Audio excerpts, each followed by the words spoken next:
Zdar silo, priatelia. Rád by som sa na úvod predstavil. Volám sa Dušan Klimov a moja dielňa sa volá Kovácka dielňa Perunis. Už 6. rokom fungujeme na Zaježovej, kde sa nám podarilo takúto dielňu krásnu zhmotniť a snažíme sa tu o rekonštrukciu kamennej usadlosti na Lázoch. Snažím sa vyrobiť dobrý meč.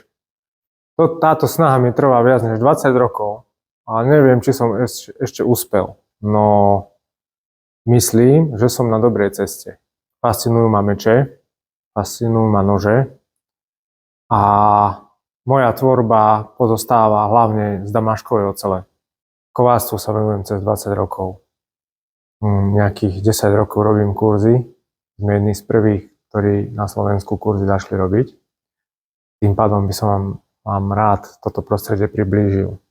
Okrem kováctva sa venujem aj farmáčeniu, respektíve beriem to tak, že všetko, čo robím, je nejaký proces učenia sa a seba rozvoja. Okrem spomínaných vecí sa 10 rokov venujem aj bojovému umeniu.